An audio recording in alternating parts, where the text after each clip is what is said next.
কারণ Pappu sir Argentina করে, তাই না? পাপ্পু স্যার কিন্তু আর্জেন্টিনা করে এবং সে আর্জেন্টিনা আজকে জিতবে, এটা সারা বিশ্ব জানে। আজকে আর্জেন্টিনা জিতবে এবং 3টা গোল দিবে, সেটা সবাই জানে, ঠিক আছে? এবং স্পেন 1টা গোল দিবে, এটাও সবাই জানে। যাই হোক, আর্জেন্টিনা জিতুক, এটা আমরা সবাই চাই। কারণ বাংলাদেশের প্রায় জনসংখ্যার 3 ভাগের 2 ভাগ হলো আর্জেন্টিনা ভক্ত আমাদের বাংলাদেশে। একটা ফ্যামিলিতে যদি মা থাকে ব্রাজিল ভক্ত দেখা যায়, বাবা থাকে বা আর্জেন্টিনা, আবার সন্তান আর্জেন্টিনা। আমি আজকে বলি যে আর্জেন্টিনা যেন জেতে। আর্জেন্টিনা যদি না জিতে তাহলে বাংলাদেশে অনেক প্রবলেম হতে পারে। ফ্যামিলিদের প্রত্যেক ফ্যামিলির ভিতরে সমস্যা হবে। দেখা গেল বাচ্চা আর্জেন্টিনা করে, আর্জেন্টিনা ঠকে গেলে মানে বাচ্চারা কানাকাটি করবে। এজন্য আমি চাই আর্জেন্টিনা এমনিও জিততে। তোমরা জানো যে ফিফা নিজেই বলছে যে আর্জেন্টিনা জিতবে, ফিফা প্রেসিডেন্ট নিজেই বলছে, বা ডোনাল্ড ট্রাম্প নিজেই বলছে কি যে যেমনি হোক আমরা জিতামো, ঠিক আছে? এটা জিতামো, যাই হোক পেনাল্টি দিলে হইলেও জিতাবো, ঠিক আছে? যা তাহলে জিতবে, টেনশন আর কোনো কারণ নাই। সবাই আমরা খেলা দেখবো রাতে 1টা পর্যন্ত। আজকে ক্লাসটা চলবে আমাদের, এবং খেলার আগ পর্যন্ত আমাদের কি চলবে, রাতে 1টা পর্যন্ত। যেহেতু আপনাদের খেলা, তো আমরা এখন 10টা শুরু করব, 10টা থেকে 10টা 11টা পরে 1টা 3 ঘন্টা ক্লাস নেবো আমরা। 1টা না 3 ঘন্টা ক্লাস চলবে, এবং হ্যাঁ ধুমতারাক্কা চলতে থাকবে। এরপরে আর্জেন্টিনা গোল দিবে এবং আমরা উৎসব করব, ঠিক আছে? ওকে ওকে ওকে ওকে ওকে, সবাই একটু জয়েন করে ফেলেন এর আগে। আচ্ছা, তো আমি একটু কথা বলি। বরাবরের মতোই আমাদের হচ্ছে যে সমাজসেবা, স্বাস্থ্যকর্মী ও নিবন্ধন প্রাইমারি প্রধান শিক্ষক পরীক্ষার জন্য যে ফ্রি ক্লাসগুলো চলতেছে, তারই ধারাবাহিকতা আজকে ক্লাস হবে। আজকে মূলত ক্লাস হবে যে বাংলা এবং হচ্ছে যে ডেইলি সায়েন্স, সাধারণ বিজ্ঞানের উপর ক্লাস হবে। তো এখন পর্যন্ত যারা আমরা ক্লাসটা শেয়ার করি নাই, যারা ক্লাসটা আমরা ফ্রেন্ডদেরকে মেনশন করি নাই, স্যার প্রথম 10 মিনিট। হ্যাঁ 10 মিনিট, হ্যাঁ প্রথম 10 মিনিট। আচ্ছা, আমি সারা অনুমতি ক্রমে আজকে বই দেব ইসের, আমাদের সমাজসেবা নতুন বই আসছে, তো আজকে সমাজসেবার বই দেব। আচ্ছা, তো এটা আসলে একটা অনেক লোভনীয় একটা অফার। আজকে সমাজসেবা বই পাবেন ফ্রি। যারা হচ্ছে যে বেশি বেশি শেয়ার করবে, মেনশন করবে সমাজসেবা, যে আমাদের যে নতুন বইটা বের হয়েছে, একেবারে আমরা তাদেরকে দিয়ে দেব। স্যার নগদ টাকা না, আজকে 4টা বই দেব একেবারে। আচ্ছা, তো আজকে 4টা সমাজসেবা বই দেব। আচ্ছা, তো যারা বেশি শেয়ার করবে, মেনশন করবে, অবশ্যই তাদেরকে আমরা সমাজসেবার অধিদপ্তর বইটা একেবারে ফ্রি দিয়ে দিব। তো যারা এখন পর্যন্ত আমার ফ্রেন্ডকে মেনশন করি নাই, শেয়ার করি নাই, দ্রুত দ্রুত দ্রুত এখনই আমরা ক্লাসটা শেয়ার করি, মেনশন করি। এবং আমি দেখতেছি এখন আমরা কেউ রিঅ্যাকশন ইউজ করতেছি না, সবাই একটু আমরা লাভ রিঅ্যাকশন। আমরা কেন লাভ রিঅ্যাকশন দেই? কাউকে যদি আমরা বলি আই লাভ ইউ, সেটা প্রকাশ করার উপায় কি? লাভ রিঅ্যাকশন দেওয়া। লাভ রিঅ্যাকশন লাইভে খেলা দেখলে কেমন হয়? এই বড় পর্দায় যদি লাইভ দেখানো যায় খেলা, অনেক মজা হতো। হ্যাঁ, আমরা এটা সম্প্রচার করব। আমরা আমাদের এই বোর্ডে যদি খেলাটা দেখাই তাহলে অনেক ভালো হবে। এটা ঠিক। আমাদের বাসা টিভিটা অনেক বড়, ওটা খেলা দেখতে আসে, বড় টিভিতে খেলা দেখতে মজাই, বড় পর্দায় খেলা দেখতে। আচ্ছা, এটা আমরা ছেড়ে দেবো না খেলা, তাইলে খেলা ছেড়ে দেবো না, এই হলো অবস্থা। তো আমি একটু ক্লাস শুরু আগে একটু প্রেডিকশন জানতে চাচ্ছি স্যার। আমি একটা মানে উপহার রাখতে যাচ্ছি আপনার মধ্যে, যদি বলতেন যাতে তাদের প্রেডিকশন মিলে যাবে, তাদেরকে আপনার তরফ থেকে বই গিফট দিতে যাচ্ছি। যদি প্রেডিকশন মিলে যায়, যেমন আর্জেন্টিনা কয়টা গোল দিবে, আর হচ্ছে যে স্পেন কয়টা গোল দিবে, প্রেডিকশন যদি মিলে যায়। না বলে দিছি, তারপরও স্যার দেখা গেল যে আপনি বললেন যে স্যার 3-1, তো দেখা গেল যারা প্রেডিকশনে মিলে যাচ্ছে তার তরফ থেকে যার বেশি প্রেডিকশন দিবে, যে তাকে আমি বই গিফট দিতে যাচ্ছি স্যার। আপনি যদি বলেন। না আমি বুক গিফট করব, বই দেব না। আচ্ছা, আমি আমার বুক গিফট করব। তো যেটা কথা সেটা হচ্ছে যে আমি একটু কথা বলতে যাচ্ছি। আজকে আমরা সবাই জানি 2026-এর ফিফা ওয়ার্ল্ড কাপ ফাইনালে আর্জেন্টিনা বনাম স্পেনের খেলা অনুষ্ঠিত হবে রাত 1টার দিকে। তো আমি একটু প্রেডিকশন জানতে চাচ্ছি, আর্জেন্টিনা স্পেন স্কোরটা কত হবে? যার প্রেডিকশন স্কোরটা মিলে যাবে তা নাসির স্যার তাকে বুক দিবে, বই দিবে না বুক দিবে, ঠিক আছে? আমার বুক কি গিফট করব। ওকে, ঠিক আছে। আচ্ছা, তো যারা এখন পর্যন্ত আমরা ক্লাসটা শেয়ার করি নাই, যারা ক্লাসটা আমরা শেয়ার করি না, দ্রুত দ্রুত আমরা ক্লাসটা শেয়ার করো। আমার সামনে বেশি না, মাত্র 20 জন করে আমরা সবাই দ্রুত ফ্রেন্ডকে আমরা মেনশন করি। ফার্স্ট দেখি কে কত বেশি আমরা ফ্রেন্ডকে মেনশন করতে পারি। তাড়াতাড়ি তাড়াতাড়ি তাড়াতাড়ি। আজকে স্পেনের সাপোর্টার হলো ব্রাজিলের গুলা, অর্থাৎ যারা ব্রাজিল করতো তারা আজকে সবাই স্পেন হয়ে যাবে, এটা স্বাভাবিক ব্যাপার। হ্যাঁ স্পেজিল, তারা হলো স্পেজিল, তারা স্পেজিল, হ্যাঁ তারা স্পেজিল হবে। তারা বিভিন্ন ধরনের ফটো দিয়ে তারা স্পেজিল হয়ে যাবে, এটা আমি জানি। আমি নিজেও একজন ব্রাজিলের সাপোর্টার, আমি নিজেও আজকে স্পেনের সাপোর্টার হয়ে যাবো, তাই না? এটা স্বাভাবিক ব্যাপার। ওকে, আচ্ছা আচ্ছা আচ্ছা আচ্ছা আচ্ছা আচ্ছা, ওকে ওকে ওকে ওকে। আমরা দেখি প্রথম প্রশ্নটা তাহলে কি চলে আসছে স্যার। প্রথম প্রশ্নটা বিজ্ঞান না, প্রথম প্রশ্নটা বাংলা আসছে। আচ্ছা আমরা দেখি বাংলা প্রশ্ন। প্রথম কি, সংস্কৃতির সংকট গ্রন্থের রচয়িতা থেকে এই চমৎকার এই প্রশ্নটা প্রাইমারি সহকারী শিক্ষক পরীক্ষায় কিন্তু আসছে, এবং আপনাদেরকে বলতে হবে এই সংস্কৃতির সংকট, আমাদের সংস্কৃতি ক্ষেত্রে যে একটা সংকট ঘটছে, এটা কার? এটাকে হাসান আজিজুল হক? না, হাসান আজিজুল হকের বিখ্যাত গ্রন্থ কি? আগুন পাখি। উপন্যাসটিকার হাসান আজিজুল হক। আত্মজয়টি কবিগাছ কার? হাসান আজিজুল হক। এটা কি মোতাহার হোসেন চৌধুরী নাকি বদরুদ্দিন ওমর নাকি আবুল ফজল? কোনটা হবে? দ্রুত বলো, দ্রুত উত্তর করতে হবে দ্রুত। বগুড়া থেকে জাকিয়া সুলতানা। ঝর্ণা খাতুন বইয়ের গ্রান রচনা বিন আর্জেন্টিনা 1, ফারজানা স্পেন 0। স্পেনকে 0 বলা যাবে না, স্পেন গোল দিবে, এটা নিশ্চিত থাকো। স্পেন 1টা দিবে, আর্জেন্টিনা 3টা দিয়ে দিবে, টেনশন নিও না। দ্রুত লাগো, দ্রুত দ্রুত দ্রুত বদরুদ্দিন ওমর, দ্রুত দ্রুত দ্রুত দ্রুত দ্রুত দ্রুত দ্রুত দ্রুত দ্রুত দ্রুত লেখো। তাহলে এই যে দ্রুত বলো, সংস্কৃত সংকটকার লেখা বদরুদ্দিন ওমর, বদরুদ্দিন ওমর, বদরুদ্দিন ওমর। এবং তার একটা বিখ্যাত গ্রন্থ আছে পূর্ব বাংলার ভাষা আন্দোলন ও তৎকালীন রাজনীতি। দ্রুত লেখো, পূর্ব বাংলার ভাষা আন্দোলন, পূর্ব বাংলার ভাষা আন্দোলন, পূর্ব বাংলার ভাষা আন্দোলন, পূর্ব বাংলার ভাষা আন্দোলন ও তৎকালীন রাজনীতি, ও তৎকালীন রাজনীতি। দ্রুত লেখো, পূর্ব বাংলার ভাষা আন্দোলন ও তৎকালীন রাজনীতি। এই বইটা কার লেখা? পূর্ব বাংলার ভাষা আন্দোলন ও তৎকালীন রাজনীতি, বইটা কার লেখা? Badruddin Omar, Badruddin Omar, Badruddin. Very very important প্রশ্ন। তাহলে সংস্কৃতি সংকট এই গ্রন্থটার রচয়িতাকে? বদরুদ্দিন ওমর। এবং পূর্ব বাংলার ভাষা আন্দোলন ও তৎকালীন রাজনীতি এই গ্রন্থটিকার? বদরুদ্দিন ওমর। দ্রুত লেখো, দ্রুত দ্রুত দ্রুত দ্রুত দ্রুত। যদি এই সমাজসেবা বই নিয়ে আসো, সমাজসেবার বই দাও। সমাজসেবার বই কই আছে? কিন্তু সর্বোচ্চ শেয়ারকারী মেনশনকারী কিন্তু সমাজসেবা বই পাবেন আপনারা। সুতরাং ধুমতারাক্কা শেয়ার করতে হবে। এবং এরপর কিন্তু আমরা খেলা দেখবো, তাই না? দ্রুত দ্রুত দ্রুত দ্রুত দ্রুত। পরের প্রশ্ন আমরা দেখি কি চলে আসতেছে। জোহরা উপন্যাসটি রচয়িতাকে? জোহরা চমৎকার একটা উপন্যাস। এই জোহরা উপন্যাসটা রচয়িতাকে? পেরিচাঁদ মিত্র, মীর মোশাররফ হোসেন নাকি কাজী ইমদাদুল হক নাকি মোজাম্মেল হক? দ্রুত বলো, জোহরা উপন্যাসটি রচয়িতাকে? জোহরা উপন্যাসটি রচয়িতাকে? এই যে চলে আসছে আমাদের সমাজসেবা কোর্সে যারা 650 টাকায় ভর্তি হয়েছেন, বইটা কারা কারা পেয়েছেন? আর যারা ভর্তি হন নাই, ভর্তি হয়ে যান, অফারটা চলমান আছে। ক্লাস চলাকালীন ভিতরে ভর্তি হলেই 650 টাকা সমাজসেবা কোর্সে ভর্তি হতে পারবেন। এই সমাজসেবা বইটা পাবেন। এবং আজকে সর্বোচ্চ শেয়ারকারী মেনশনকারীরা কিন্তু এই সমাজসেবার বইগুলা গিফট পাবেন। সমাজসেবার বই 4টা বই গিফট পাবেন। কয়টা? 4টা বই গিফট পাবেন সমাজসেবা অধিদপ্তরে।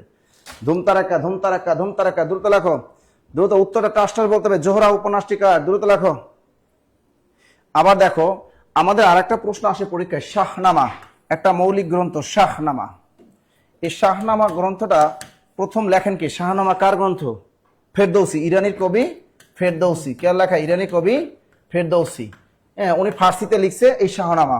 এই শাহনামা গ্রন্থটি প্রথম বাংলায় অনুবাদ করছেন কে? শাহনামা গ্রন্থটি বাংলায় এই অনুবাদ করছেন কে? এই শাহনামা কাব্যটি প্রথম বাংলায় অনুবাদ করেন মোজাম্মেল হক। মোজাম্মেল হক। তাহলে এই Zohra উপন্যাসটিকার? Mozammel Haque. Mozammel Haque. Clear? Very very important. তা জোহরা উপন্যাসটির রচয়িতা কে? মোজাম্মেল হক। শাহনামা এই কাব্যটা বাংলায় অনুবাদ করেন কে? মোজাম্মেল হক। ক্লিয়ার? আর শাহনামা এটা প্রথম ফার্সিতে লেখেন ফেরদৌসি। ফেরদৌসি, ফেরদৌসি। দ্রুত লেখো, দ্রুত দ্রুত দ্রুত। স্যার দ্রুত দ্রুত দ্রুত দ্রুত। স্যার আসেন আসেন আসেন আসেন আসেন। এই যে দেখো, এই যে আবার বলতেছি, সর্বোচ্চ শেয়ারকারী মেনশনকারী কিন্তু এই যে দেখেন 650 টাকার কোর্সে ভর্তি হলে বই পাবেন। আর আজকে সর্বোচ্চ শেয়ার করে মেনশন করেও যদি নিতে পারেন তাহলে এই বই একদম গিফট পাবেন। দ্রুত। কি জাদু করিলা প্রীতি শিখাইলা, থাকিতে পারি না ঘরেতে প্রাণ সজনী, থাকিতে পারি না ঘরেতে। মানবদেহের বৃদ্ধির জন্য চমৎকার একটা বিজ্ঞানের প্রশ্ন আসছে আমাদের ঝাঁকানাকা ক্লাস। স্যার একটা রস দিয়ে দেন, একটু রস দিয়ে। ওকে, সমস্যা নেই। তো এখন পর্যন্ত আমার কলেজের ভাই বোনেরা যারা এখন পর্যন্ত আমরা ক্লাসটা শেয়ার করি নাই, মেনশন করি নাই, দ্রুত আমরা ক্লাসটা শেয়ার দিব, মেনশন দিব। এবং আজকে আমরা সমাজসেবা অধিদপ্তরে যে বইটা বের হয়েছে, জব উইনার্স হ্যান্ডবুক, বইটা আমরা অতি দ্রুত জিতিয়ে নিব। ওকে, তো আমি দেখেন কোশ্চেনে যদি আমি চলে আসি, আমার কোশ্চেনটা দেখেন কি দেওয়া আছে আমার কলেজের ভাই বোনেরা। মানবদেহের বৃদ্ধির জন্য প্রয়োজনীয় উপাদান কোনটি? দেখেন কত কত সালে আসছে। 38তম বিসিএস এ আসছিল, সমাজসেবা অধিদপ্তর 2017-তে আসছিল, পল্লী বিদ্যুতায়ন বোর্ডে 2019-এ। তার মানে খুবই গুরুত্বপূর্ণ একটা কোশ্চেন, খুবই গুরুত্বপূর্ণ একটা কোশ্চেন। আমি সবার কাছ থেকে আমি একটু কমেন্ট জানতে চাচ্ছি, সবার কাছ থেকে আমি একটু কমেন্টে জানতে চাচ্ছি, মানবদেহের বৃদ্ধির জন্য, মানবদেহের বৃদ্ধির জন্য প্রয়োজনীয় উপাদান কোনটি? এখানে 4টা অপশন দেওয়া আছে। ক নম্বর অপশন কি দেওয়া আছে? আমিষ, দ্যাট মিনস হলো প্রোটিন। খ নম্বর অপশন দেওয়া আছে স্নেহ পদার্থ, তার মানে হচ্ছে আমাদের লিপিড। গ নম্বর অপশন দেওয়া আছে ভিটামিন। এবং ঘ নম্বর অপশন দেওয়া আছে শর্করা। তার মানে হচ্ছে যাকে আমরা কার্বোহাইড্রেট বলি। তো আমাদের মানব দেহের বৃদ্ধির জন্য আসলে প্রয়োজনীয় উপাদান আসলে কোনটা, আমি সবার কাছ থেকে একটু অ্যান্সার জানতে যাচ্ছি, দেখি যে কে অ্যান্সার আমাকে করতে পারেন। অলরেডি মনে হয় মরিয়ম মুন অ্যান্সার করেছেন, লুবিয়া সোনিয়া বিশ্বাস অ্যান্সার করেছেন। ওকে, তো আমি একটু অ্যান্সারটা বলে দিচ্ছি, দেখি সঠিক অ্যান্সার হয় কিনা। মাথা রাখবেন, মানব দেহের বৃদ্ধির জন্য প্রয়োজনীয় উপাদান হচ্ছে প্রোটিন। মানব দেহের বৃদ্ধির জন্য প্রয়োজনীয় উপাদান হচ্ছে প্রোটিন। প্রোটিন আমরা কোথায় পাচ্ছি? ডিমে পাচ্ছি, মাছে পাচ্ছি, মাংসে পাচ্ছি, এগুলোতে প্রোটিন পাচ্ছি। তাহলে মানবদের বৃদ্ধির জন্য প্রয়োজনীয় উপাদান কোনটা? অবশ্যই অ্যান্সার কি হবে বলেন তো? আমিষ। আচ্ছা, এখন এই যে তিনটা অপশন দেওয়া আছে, তো এখন আমাকে যে পরীক্ষার মধ্যে যদি কোশ্চেন দিত মানব দেহের ক্ষয় পূরণের জন্য প্রয়োজনীয় উপাদান কোনটা, আমাকে কোশ্চেনটা বুঝবেন দেন অ্যান্সার করবেন। আমি কিন্তু কোশ্চেনটা কি বলছি? মানব দেহের ক্ষয় পূরণের জন্য, again I repeat my dear students, মানব দেহের ক্ষয় পূরণের জন্য প্রয়োজনীয় উপাদান কোনটি? সেক্ষেত্রে কিন্তু অ্যান্সার কি হতো বলেন তো? শর্করা বা কার্বোহাইড্রেট। শর্করা বা কার্বোহাইড্রেট, ঠিক আছে? ওকে, তো আমি পরবর্তীতে 4 নম্বর কোশ্চেনটাতে চলে আসতেছি। তো আমি বারবার বলতেছি, যারা এখন পর্যন্ত আমরা ক্লাসটা শেয়ার করি নাই, মেনশন করি নাই, আমার সামনে বেশি না, মাত্র 20 জন করে আলহামদুলিল্লাহ 400 জন হয়ে গিয়েছে। সবাই একটু আমরা দ্রুত 20 জন করে ফ্রেন্ডকে মেনশন করব। সবচেয়ে বেশি মেনশনকারী শেয়ারকারী কিন্তু আজকে এই যে দেখেন সমাজসেবা উদ্যোক্তা বোর্ডে একেবারে আমরা ফ্রি পেয়ে যাব। ওকে, পরবর্তী আমি কোশ্চেনে চলে আসতেছি। পরবর্তী কোশ্চেনে কি দেওয়া আছে সবাই একটু অ্যান্সার করার চেষ্টা করব। কোশ্চেনে কি দেওয়া আছে? কার্বোহাইড্রেটে, ভালো কথা, কার্বন, হাইড্রোজেন, অক্সিজেনের অনুপাত কত? তার মানে কি কার্বোহাইড্রেটে কার্বন, হাইড্রোজেন এবং অক্সিজেনের এর রেশিওটা কত আমাকে এখানে জানতে চাইছে। আচ্ছা, আমি একটু আপনাদেরকে সবাই একটু অ্যান্সার করার চেষ্টা করবো। অ্যান্সার কি ক হবে, খ হবে, গ হবে নাকি ঘ হবে? আমি একটু যদি ক্লিয়ার করি, দেখেন আমি যদি এটা যদি ভেঙে ভেঙে লিখি, কার্বোহাইড্রেট, কি বললাম? কার্বোহাইড্রেট, তাই তো ব্যাপারটা? আচ্ছা দেখেন, কার্বো এই কথাটার মানে কি? কার্বো মানে হচ্ছে কার্বন, আর হাইড্রেট, হাইড্রেট কথাটার অর্থ কি বলেন তো মাই ডিয়ার স্টুডেন্টস? হাইড্রেট মানে হচ্ছে H2O, মানে পানি। তার মানে কি কার্বোহাইড্রেটে আমাদের কার্বন আছে, কার্বোহাইড্রেটে আমার হাইড্রোজেন আছে, কার্বোহাইড্রেটে আমার অক্সিজেন আছে। কোশ্চেন কি চাইছে দেখেন, এই কথাটাই বলা আছে এখানে, কার্বোহাইড্রেটে কার্বন, হাইড্রোজেন, অক্সিজেন এর অনুপাত। এটা যে শুধু মুখস্থ জীবনে হবে না, ভুলে যাবেন, ট্রিক্স অবলম্বন করতে হবে বিজ্ঞানে। দেখেন এজন্য জব মেডিসিন বেশ অন্যদের চাইতে। Carbohydrate, carbon, hydrogen, oxygen. Carbon কয়টা আছে? একটা। হাইড্রোজেন কয়টা আছে? দুইটা। অক্সিজেন কয়টা আছে? একটা। তার মানে কি আমার রেশিওটা কার্বন কয়টা আছে? একটা। হাইড্রোজেন কয়টা আছে? দুইটা। অক্সিজেন কয়টা আছে? একটা। তার মানে কি কার্বন, হাইড্রোজেন এবং অক্সিজেন এর রেশিও কি হবে? সবাই মিলে আমরা কমেন্ট করি, ফার্স্ট দেখি কে কমেন্ট করতে পারেন। অবশ্যই অ্যান্সার হবে 1:2:1। ধন্যবাদ তানজিলা তাবসুম সুমাতিকে। অবশ্যই অ্যান্সার কি হবে? অ্যান্সার হচ্ছে খ। এই কোশ্চেনটা 4 নম্বর কোশ্চেনটা আমরা সবাই বুঝতে পেরেছি কিনা?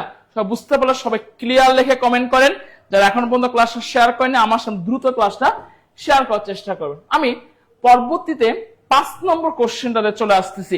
দেখেন খুবই গুরুত্বপূর্ণ একটা কোশ্চেন। কোন ডাল, আমরা যে ভাতের সাথে যে ডাল খাই, সে ডালের কোন ডালের সঙ্গে ল্যাথারাইজম রোগের সম্পর্ক আছে? একটা রোগের নাম আছে, সে রোগের নাম হচ্ছে ল্যাথারাইজম রোগ। সবাই একটু কমেন্ট করার চেষ্টা করেন, এটা রোগের নাম কি বলছি?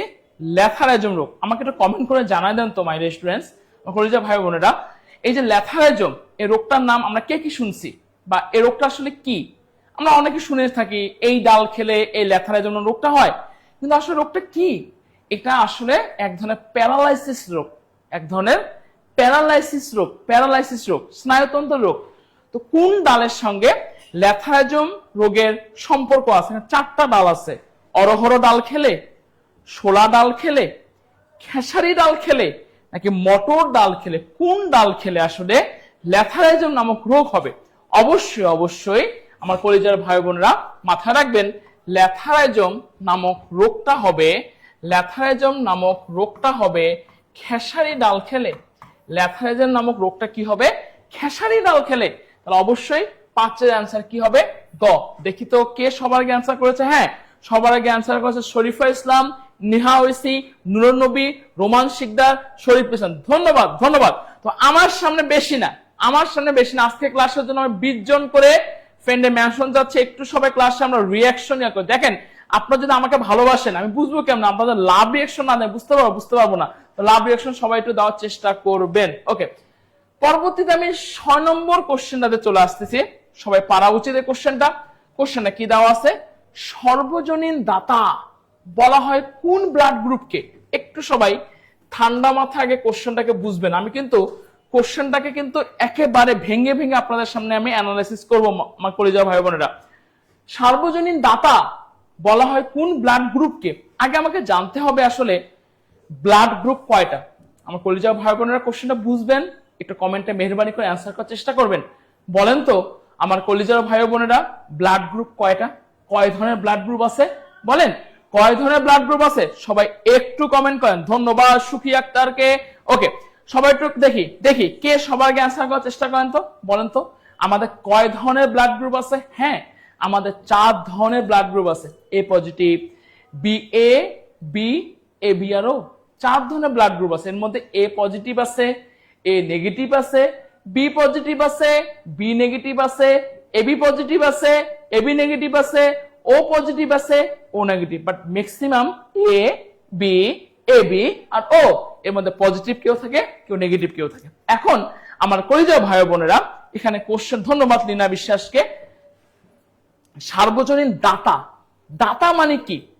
যে দেয় তাকে কি বলে? দাতা। আর যে নেয় তাকে কি বলে? গ্রহীতা। এখানে কলেজের ভাই বোনেরা এখানে 2 ধরনের কোশ্চেন পরীক্ষার মধ্যে দেয়। কোশ্চেন দিতে পারে সার্বজনীন দাতা বলা হয় কোন গ্রুপকে। আরেকটা কোশ্চেন অ্যানালাইসিস করে আমরা দেখতে পারি যে সার্বজনীন গ্রহীতা বলা হয় কাকে। 2টা কোশ্চেন কিন্তু পরীক্ষার জন্য খুবই গুরুত্বপূর্ণ। আমি আগে প্রথম কোশ্চেনের অ্যান্সারটা করতেছি। সার্বজনীন দাতা আমি কাকে? দেখেন কতবার আসছিল। সমাজসেবা অধিদপ্তরের 2016-তে আসছিল, প্রাণী সম্পদ মন্ত্রণালয়ে 2023-এ আসছিল, প্রাথমিক শিক্ষা অধিদপ্তরে 2000। তার মানে বুঝতে পারছেন কত গুরুত্বপূর্ণ কোশ্চেনটা নিয়ে আজকে ক্লাসগুলো আলোচনা করা হচ্ছে, বিজ্ঞান এবং বাংলা ক্লাস নিয়ে। তো কেন ক্লাসটা আমরা শেয়ার দিব না? কেন বলেন? আমার সামনে একটু ক্লাসটা আমরা শেয়ার দেয় সবাই একটু ফ্রেন্ডে মেনশন করে দেখেন তো সার্বজনীন দাতা বলা হয় কাকে? দেখি কি অ্যান্সার করতে পারেন। এ পজিটিভ কে, বি পজিটিভ কে, এবি পজিটিভ কে, নাকি ও পজিটিভ কে? দেখেন অবশ্যই মাথা রাখবেন আমার কলিজার ভাই বোনেরা, সার্বজনীন দাতা আমি বলবো ও পজিটিভ কে। আমি আবার রিপিট করতেছি, সার্বজনীন দাতা সবাইকে সে রক্ত দিতে পারবে। কোন ব্লাড গ্রুপকে? ও পজিটিভ, ও নেগেটিভ না। আবার বলতেছি কলিজার ভাই বোনেরা, সার্বজনীন দাতা হচ্ছে ও পজিটিভ, আর সার্বজনীন গ্রহীতা সবার কাছ থেকে রক্ত সে নিতে পারে কোন ব্লাড গ্রুপকে আমরা বলবো কলেজের ভাই বোনা বলেন তো? অবশ্যই তাকে বলবো এবি পজিটিভ কে। এই 6 নম্বর কোশ্চেনটা সবাই ক্লিয়ার কিনা কলেজের ভাই বোনেরা? একটু সবাই অ্যান্সার করেন, সবাই একটু ক্লিয়ার করেন।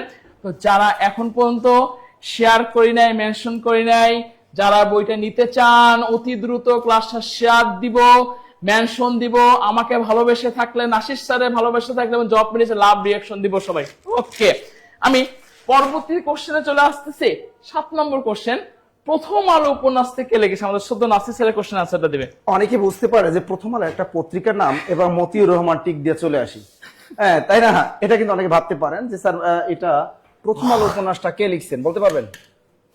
প্রথম আলো উপন্যাসটা কে লিখছেন বলো? প্রথম আলো উপন্যাসটা কে? প্রথম আলো উপন্যাসটি কে লিখেছেন? মতিউর রহমান, সুনীল গঙ্গোপাধ্যায়, নাকি সৈয়দ শামসুল হক, নাকি রবীন্দ্রনাথ ঠাকুর? যিনি লিখেছেন উত্তরটা এখানে 4টার ভিতরে একটা আছে। তার আগে বলে দিই তার কিছু ছদ্মনাম আছে, তার 2টা ছদ্মনাম, একটা হলো সনাতন পাঠক। তা এটা বলে দিলাম, সনাতন পাঠক, পরীক্ষা আসতে পারে। সনাতন পাঠক তার একটা বিখ্যাত ছদ্মনাম। দ্রুত বলো, সনাতন পাঠক কার ছদ্মনাম? দ্রুত বলেন, সনাতন পাঠক কার ছদ্মনাম? দ্রুত। একজন বলছে স্বামী মিরাজ, সুনীল গঙ্গোপাধ্যায়। হ্যাঁ, তার আরো একটা ছদ্মনাম আছে নীল লোহিত, তার আর একটা ছদ্মনাম আছে নীল লোহিত। তা এই দুইটা ছদ্মনাম, নীল লোহিত কার ছদ্মনাম? সুনীল গঙ্গোপাধ্যায়। সনাতন পাঠক কার ছদ্মনাম? সুনীল গঙ্গোপাধ্যায়। দ্রুত লেখো, সুনীল গঙ্গোপাধ্যায়। তার একটা বিখ্যাত উপন্যাস আছে মুক্তিযুদ্ধ ভিত্তিক, পূর্ব পশ্চিম, ভেরি ভেরি ইম্পর্টেন্ট। পূর্ব পশ্চিম পরীক্ষা আসে কিন্তু, পূর্ব পশ্চিম বিখ্যাত এই মুক্তিযুদ্ধ ভিত্তিক উপন্যাসটা রচয়িতা Sunil Gangopadhyay, very very important, লিখে রাখো। তাহলে প্রথম আলো এই উপন্যাসটা রচয়িতাকে সুনীল গঙ্গোপাধ্যায়। এবার কি বলেছি? সনাতন পাঠক কার ছদ্মনাম? সুনীল গঙ্গোপাধ্যায়। নীল লোহিত কার ছদ্মনাম? সুনীল গঙ্গোপাধ্যায়। পূর্ব পশ্চিম কি বলেছি? পূর্ব পশ্চিম এটা কার? সুনীল গঙ্গোপাধ্যায়। এটা হলো তার বিখ্যাত একটা মুক্তিযুদ্ধ ভিত্তিক উপন্যাস।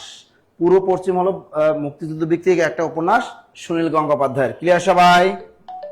ওকে okay okay, very good very good very good very good. Okay, আমরা পরের প্রশ্ন যদি আমরা চলে যাই, দেখি পরের প্রশ্নটা কি আসতেছে।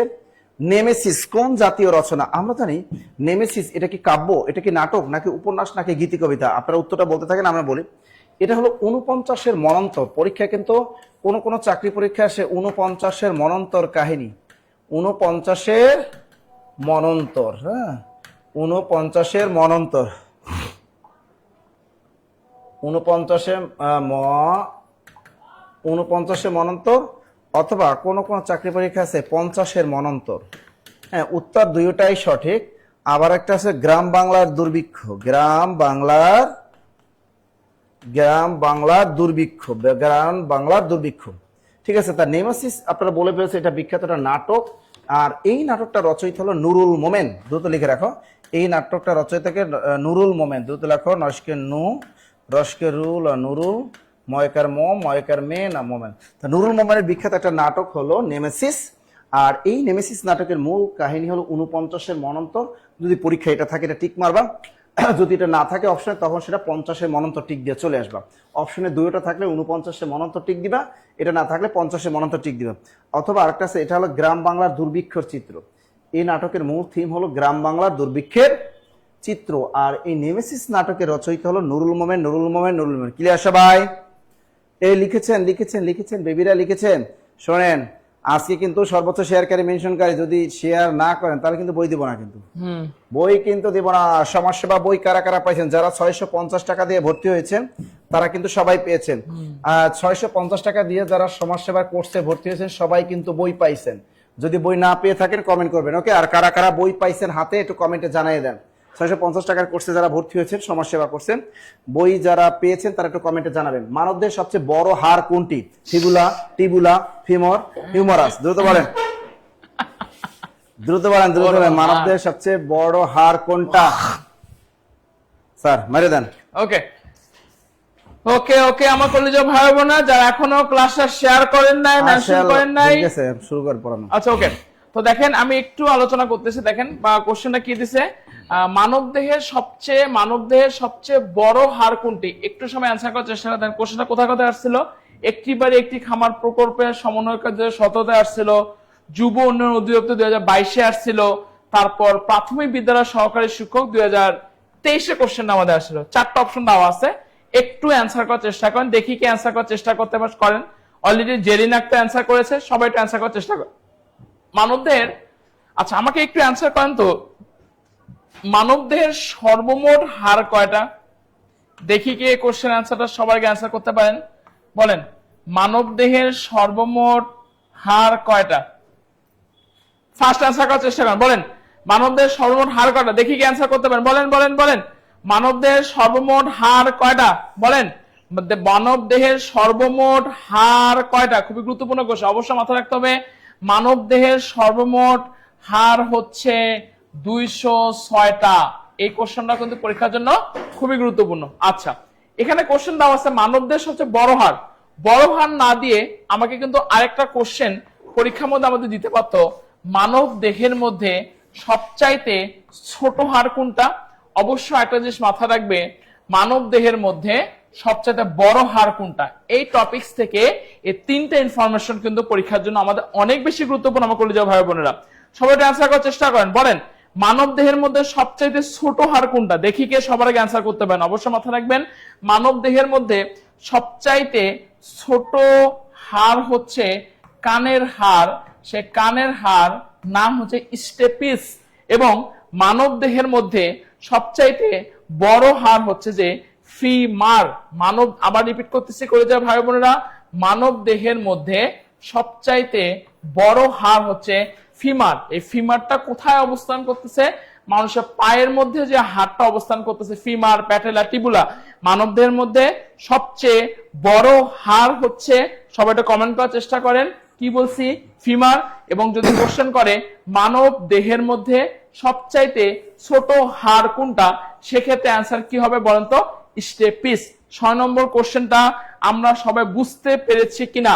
সবাই বুঝতে পারলে সবাই ক্লিয়ার লিখবেন। আমি 10 নম্বর কোশ্চেনে চলে আসব, দেখি কে সবার আগে আমরা একটু অ্যান্সার করতে পারবো। কোশ্চেনে কি দেওয়া আছে দেখেন তো, করে যাবো, টিউমার সংক্রান্ত চর্চাকে কি বলে?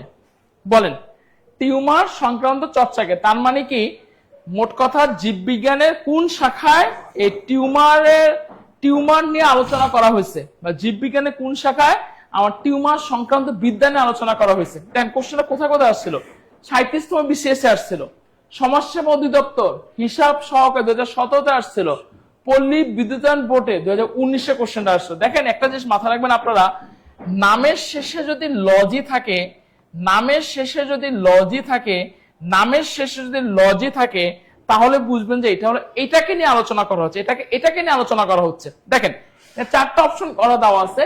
টিউমার সংক্রান্ত চর্চাকে না দিয়ে আমাকে কিন্তু কোশ্চেনটা পরীক্ষার মধ্যে দিতে পারতো বিদ্যাকে। তো আমাকে করে যায় অ্যান্সার করেন, টিউমার সংক্রান্ত বিদ্যাকে কি বলে? টিউমারোলজি। আসলে এরকম কোনো কিছুই আমাদের এখানে নাই। অনকোলজি, সাইটোলজি, একোলজিও বলে কিছু আসলে নাই। আচ্ছা, আমাকে দেখেন টিউমার সংক্রান্ত না দিয়ে আমাকে কিন্তু পরীক্ষার মধ্যে এই কোশ্চেনটা দিতে পারতো, কোষ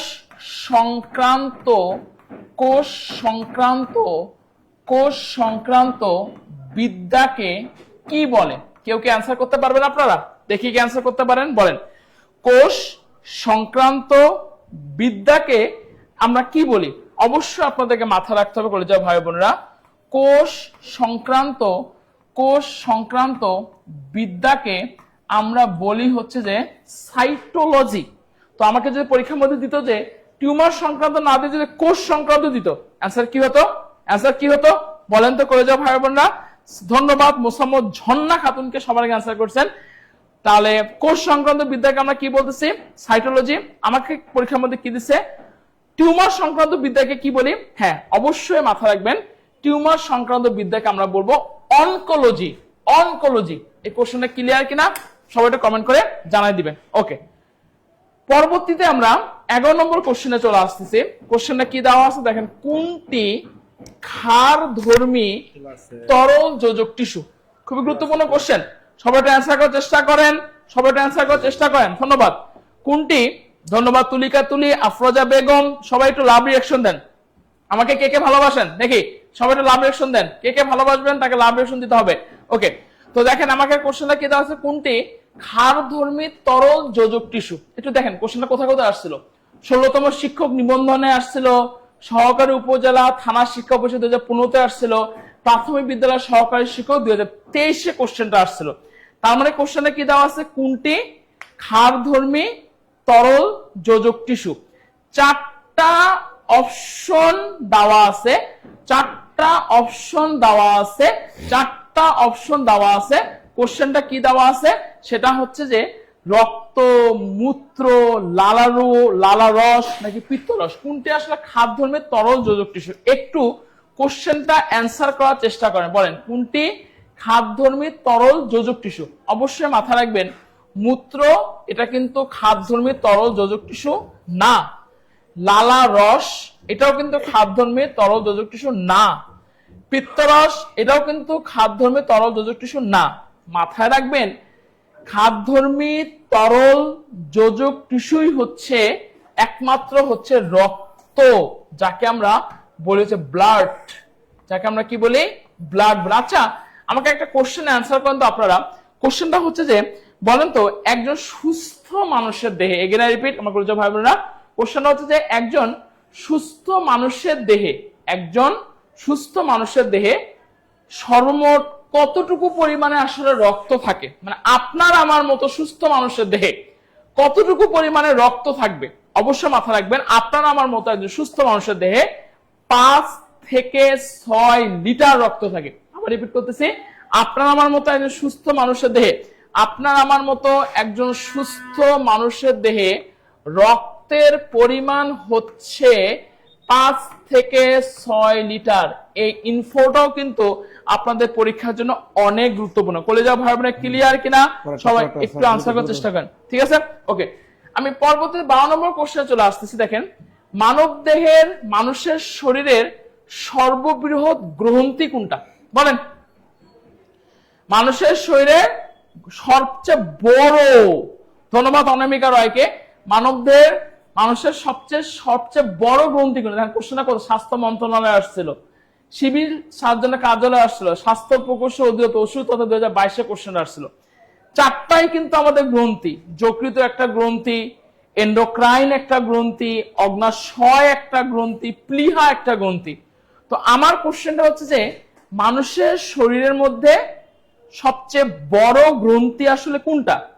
যকৃত বা লিভার, এন্ডোক্রাইন, অগ্নাশয়, নাকি প্যানক্রিয়াস, নাকি প্লীহা? দেখি কার অ্যান্সারটা সঠিক হয়। অবশ্যই মাথায় রাখবেন কলিজা ভাই বোনেরা, মানব দেহের মধ্যে সবচেয়ে বড় গ্রন্থি হচ্ছে যকৃত। এবং আমাকে আরেকটা কোশ্চেন পরীক্ষার মধ্যে দেয়, মানব দেহের জৈব রসায়নাগার, মানব দেহের জৈব রসায়নাগার কাকে বলা হয়? অবশ্যই মাথা রাখবেন, মানব দেহের জৈব রসায়নাগার তাকে কিন্তু আমরা যকৃত। দেখেন, আমাকে কোশ্চেনটা একটা কোশ্চেন দিচ্ছে, বাট আমাকে অন্যগুলো জানতে হবে। মানব দেহের মধ্যে সবচেয়ে বড় গ্রন্থি কিন্তু যকৃত, আবার এই যকৃতটাই বা লিভারটা কিন্তু মানব দেহের মধ্যে জৈব রসায়নাগার। তা মানুষের শরীরের মধ্যে সবচেয়ে বড় গ্রন্থি হচ্ছে অবশ্যই হবে কি বলেন তো? যকৃত। ওকে, ধন্যবাদ। পরে 13 নম্বর কোশ্চেন, আপন ঘরে বোঝাই শোনা, পরে করে লেনা দেনা। শুধু নাসির স্যার চলে আসে। বন্দে মায়া লাগাইছে, পিরিতি শিখাইছে, দেওয়ানা বানাইছে, কি জাদু করিয়া বন্দে মায়া লাগাইছে। তাই না? এখানে বলছে আপন ঘরে বোঝাই শোনা, পরে করে লেনা দেনা। এই উক্তিটিকার প্রমোদ চৌধুরী, নাকি নির্মল গুণ, নাকি হাসন রাজা, নাকি আমাদের লালন শাহ? দ্রুত উত্তরটা বলতে হবে, আপন ঘরে বোঝাই শোনা, পরে করে লেনা দেনা। এই গানটা যিনি রচনা করেছেন, তিনি আরো অনেক গান আমাদের রচনা করেছেন, সেগুলো চাকরি পরীক্ষা আসে। মিলন হবে কত দিনে, অমিলন হবে কত দিনে, আমার মনের মানুষের সনে, আমার মনের মানুষের সনে। তাই না? আরেকটা চাকরি পরীক্ষা আসে, আমার ঘরের চাবি পরের হাতে। আমার ঘরের চাবি কার? আমার ঘরের চাবি পরের হাতে। এগুলো আসছে না? এগুলো বারবার আসে। খাঁচার ভিতর অচিন পাখি, পাখি কেমনে আসে যায়, এটা অনেকবার চাকরি পরীক্ষা আসে। খাঁচার ভিতর অচিন পাখি, তাই না? খাঁচার ভিতর অচিন পাখি, পাখি কেমনে আসে যায়। দ্রুত বলো, উত্তরটা বলতে হবে, দ্রুত উত্তরটা বলতে হবে, তাড়াতাড়ি তাড়াতাড়ি তাড়াতাড়ি তাড়াতাড়ি তাড়াতাড়ি। আর একটা আসে, কেউ মালা কেউ তসবি গলায়, তাই তো জাত ভিন্ন বলায়। কেউ মালা কেউ মালা কেউ তসবি গলায়। হ্যাঁ, এই যে দেখেন, উত্তরটা অলরেডি বলে ফেলেছেন, আপন ঘরে বোঝাই শোনা, পরে করে লেনা দেনা। এটা অবশ্যই হবে আমাদের লালন শাহ। এবং লালন শাহকে বলা হয় বাউল সম্রাট বলা হয় যাকে, এবং তিনি কিন্তু এই বাউল সঙ্গীতের রচয়িতাও বলা হয় প্রথম। তিনি হলেন আমাদের লালন শাহ। এই লালন শাহর গানের মূল থিম হলো আধ্যাত্মিক, কারণ বাউল গানের বিশেষত্বই হলো আধ্যাত্মিক বিষয়। তিনি যত গানগুলো রচনা করেছেন সেগুলো সবগুলো কিন্তু আধ্যাত্মিক গান। এবং তার এই আমি যে কটা গান লিখে দিয়েছি প্রত্যেকটা গানে কোনো না কোনো চাকরি পরীক্ষা এসেছে। তো প্রথম আপনার মনে রাখবে, আপন ঘরে বোঝাই শোনা পরে করে লেনা দেনা। এই গানটার ভিতরে কি আধ্যাত্মিক ভাবনা কিন্তু আছে। সুতরাং এই গানটা রচয়িতা হলে লালন শাহ। এরপরে আমি বলছি মিলন হবে কতদিনে আমার মনের মানুষের সনে, এই গানটাও বিখ্যাত রচয়িতা আমাদের লালন শাহ। এরপর আছে আমার ঘরের চাবি পরের হাতে, এই গানটার ভিতরে আধ্যাত্মিক ভাবনা আছে, এটা রচয়িতা আমাদের লালন শাহ। এবার বলছি খাঁচার ভিতর অচিন পাখি, পাখি কেমনে আসে যায়, বিখ্যাত ফরিদা পারভিনের গাওয়া এই বিখ্যাত গানটা আগে আমরা বিটিভিতে দেখতাম। এই চমৎকার গানটির রচয়িতা আমাদের লালন শাহ। এরপরে কেউ মালা কেউ তসবি গলায় তাই তো জাত ভিন্ন বলায়, এটাও কিন্তু আমাদের বিখ্যাত আমাদের লালন ফকির বা লালন শাহের লেখা। এটা কিন্তু হাসন রাজা কিন্তু লেখে নাই। আমরা জানি হাসন রাজা তার বাড়ি হলো সেই একদম সিলেট জেলার, সিলেট বিভাগের কোন জেলা, আমাদের সুনামগঞ্জের বিখ্যাত সেই আমাদের হাসন রাজা, তাই না? হাসন রাজা স্যার একটা বিখ্যাত গান বলতে পারবে? নেশা লাগিল রে বাঁকা তো নয়নে নেশা লাগিল রে, তাই না? চমৎকার গান আমাদের হাসন রাজা। জন্ডিস একটি কি, এবার বলতে পারি জন্ডিস এটা কি? দ্রুত বলো জন্ডিস এটা কি, দ্রুত বলো জন্ডিস এটা কি, দ্রুত বলো জন্ডিসটা কি, দ্রুত দ্রুত দ্রুত দ্রুত জন্ডিসটা কি? এটা কি কাব্যগ্রন্থ নাকি উপন্যাস নাকি নাটক নাকি গল্প সংগ্রহ? এরকম প্রশ্ন যদি পরীক্ষা দেয় তাহলে আমরা কিন্তু অনেকেই আমরা বিপদে পড়ে যাই। এই জন্য আমাদের প্রশ্নগুলো যখনই আমরা পড়বো হ্যান্ড নোট করে রাখবো এবং স্টার দিয়ে রাখবো এবং বিভিন্ন ধরনের কালার ইউজ করবো যাতে আমরা কখনো ভুল না করি। তো প্রশ্নটা বলছে জন্ডিস এটা কি? এটা কি একটা কাব্যগ্রন্থ, এটা একটা উপন্যাস নাকি কি নাটক নাকি গল্প সংগ্রহ? দ্রুত বলবেন, দ্রুত দ্রুত দ্রুত দ্রুত দ্রুত দ্রুত দ্রুত বলো, দ্রুত দ্রুত দ্রুত। কি হবে? তাড়াতাড়ি তাড়াতাড়ি তাড়াতাড়ি। কেমনে ভুলিব আমি, কেমনে ভুলিব আমি বাঁচি না তারে ছাড়া, আমি ফুল বন্ধু ফুলের ভোমরা সখী গো, আমি ফুল বন্ধু ফুলের ভোমরা। জন্ডিস কি? দ্রুত বলতে হবে। মাহবুবুল আলম থ্যাংক ইউ, তিনি বলছেন সেলিম আলদিন, সেলিম আলদিন, সেলিম আলদিন। ভেরি গুড, আমাদের উত্তরটা বলতে পারার জন্য তোমাকে অসংখ্য ধন্যবাদ ভাইয়া, অসংখ্য। সেলিম আলদিন, এই সেলিম আলদিনের একটা বিখ্যাত নাটক হলো জন্ডিস ও বিবিধ বেলুন, জন্ডিস ও বিবিধ বেলুন। ক্লিয়ার? এই লিখছেন লিখছেন আপনারা লিখছেন, হ্যাঁ শেয়ার টেয়ার করেন তো, বই যদি লাগে। হ্যাঁ, জন্ডিস একটা রোগ, তাই না? জন্ডিস একটা কি রোগ? আমায় তুহরাতে কেনে ডাক দিলি প্রাণ কোকিলারে, আমায় তোরাতে কেনে ডাক দিলি। এই বিখ্যাত গানটির রচয়িতা হলেন আমাদের পল্লী কবি জসিমউদ্দিন। বিখ্যাত গানের রচয়িতাকে আমাদের পল্লী কবি জসিমউদ্দিন, পল্লী কবি জসিমউদ্দিন। এবারে প্রশ্ন আসছে আপনাদের বিজ্ঞান বিষয়ে, এই প্রশ্নটার ব্যাখ্যা দিয়ে দিবেন আমাদের পাপ্পু স্যার। চলে আসছেন আমাদের পাপ্পু স্যার, দ্রুত দ্রুত দ্রুত দ্রুত। আচ্ছা, তো দেখেন খুবই গুরুত্বপূর্ণ কোশ্চেন। কোশ্চেনে কি আছে? পালমোনারি, যদিও এই কোশ্চেনটা একটু ট্রিকি। পালমোনারি শিরা কি ধরনের রক্ত সে পরিবহন করে? কোশ্চেন কিন্তু অনেক জায়গায় আসছিল। কোশ্চেন আমাদের স্বাস্থ্য অধিদপ্তরে আসছিল, সমাজসেবা অধিদপ্তরে আসছিল, তারপর হচ্ছে আপনার 18তম শিক্ষক নিবন্ধনে আসছিল। তাও কোশ্চেনটা কি দেওয়া আছে? পালমোনারি শিরা আসলে কি ধরনের রক্ত পরিবহন করে? সে কি আপনার নাইট্রোজেন যুক্ত রক্ত পরিবহন করবে, নাকি সে হচ্ছে যে আপনার অক্সিজেন যুক্ত রক্ত পরিবহন করে, নাকি সে কার্বন ডাই অক্সাইড যুক্ত রক্ত পরিবহন করে, নাকি সে আপনার দূষিত রক্ত সে পরিবহন করে? সবাই একটু কমেন্ট করার চেষ্টা করেন। পালমোনারি শিরা আসলে কি ধরনের রক্ত পরিবহন করে বলেন? পালমোনারি শিরা কি ধরনের রক্ত? মাথা রাখবেন, পালমোনারি শিরা রক্ত কিন্তু দুই ধরনের হতে পারে, নাইট্রোজেন যুক্ত রক্ত, অক্সিজেন যুক্ত রক্ত এবং কার্বন ডাই অক্সাইড যুক্ত রক্ত। তো পালমোনারি শিরা সে সবসময় কি করবে আপনারা জানেন? অক্সিজেন যুক্ত রক্ত সে কি করে? পরিবহন করে। তাহলে আপনারা একটু কমেন্ট করে জানাই দেন তো, করে যাও ভাই, 15 নম্বর আনসার কি হবে বলেন? পালমোনারি শিরা কি ধরনের রক্ত পরিবহন করে? অবশ্যই মাথা রাখবেন, পালমোনারি শিরা অক্সিজেন যুক্ত রক্ত পরিবহন করে। ওকে, পরে আমি 16 নম্বর কোশ্চেনে চলে আসে। সবাই একটু দ্রুত কোশ্চেনটা অ্যান্সার করার চেষ্টা করবেন। দেখেন কোশ্চেনটা, কোনটি মানব দেহের জন্য ভালো কোলেস্টেরল? এখন দেখেন সবাই একটু অ্যান্সার করার চেষ্টা, কোনটি মানব দেহের জন্য ভালো কোলেস্টেরল? এখানে কোশ্চেনটা কিন্তু অনেকবার আসছিল, স্বাস্থ্য মন্ত্রণালয় আসছিল 2015-তে আসছিল, তারপর হচ্ছে আপনার সমাজসেবা অধিদপ্তর হিস্টোরিক 2016-তে আসছিল। 4টা অপশন দেওয়া আছে, মানে কোনটি? এখন কোশ্চেন করতে পারেন স্যার কোলেস্টেরল সে কি ভালো হয়? হ্যাঁ, কোলেস্টেরলের মধ্যে ভালো কোলেস্টেরল আছে, আবার হচ্ছে আপনার খারাপ কোলেস্টেরলও আছে। কোলেস্টেরল মানে যে খারাপ সেটা কিন্তু না, কোলেস্টেরল কিন্তু মানুষের উপকারে আসে, ভালো কোলেস্টেরল গুলো আছে। তো কোনটি মানব দেহের জন্য আপনার আসলে হচ্ছে ভালো কোলেস্টেরল? কোশ্চেনটা কি দেওয়া আছে দেখেন, এইচডিএল, ভিএলডিএল, এলডিএল নাকি ট্রাইগ্লিসারাইড? একটু কোশ্চেন করার চেষ্টা করবেন, বলেন কোনটি মানবদের ভালো? এইচডিএল মানে কি? এইচডিএল এর পূর্ণ ফুল অ্যাব্রিভিয়েশনটা কি বলছি? High density lipoprotein. ভিএলডিএল মানে কি? Very low density lipoprotein. LDL মানে কি? লো ডেনসিটি লিপোপ্রোটিন। আর ট্রাইগ্লিসারাইড, কোশ্চেনটা কি যে কোনটি মানব দেহের জন্য, হিউম্যান বডির জন্য খুব ভালো মানের একটা কোলেস্টেরল? অবশ্যই এক্ষেত্রে অ্যান্সার কি হবে? মানবদের জন্য সবচাইতে ভালো কোলেস্টেরল হচ্ছে আপনার এইচডিএল, যার পূর্ণ রূপ যদি আমি আপনাদেরকে লিখে দিতে চাই, হাই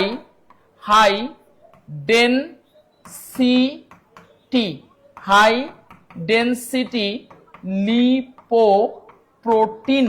হাই ডেনসিটি লিপোপ্রোটিন, এই প্রোটিনটা মানুষের শরীরের জন্য খুবই ভালো।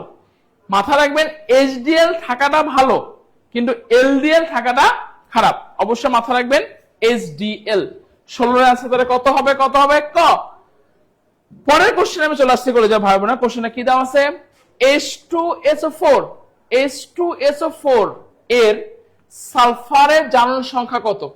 দেখেন কোশ্চেনটা কিন্তু সমাজসেবা অধিদপ্তরে হিসাব সহকারে 2017-তে আসছিল, পল্লী বিদ্যুতায়ন বোর্ডে শিক্ষানবিশ লাইনম্যানে 2019-এ কোশ্চেনটা আসছিল।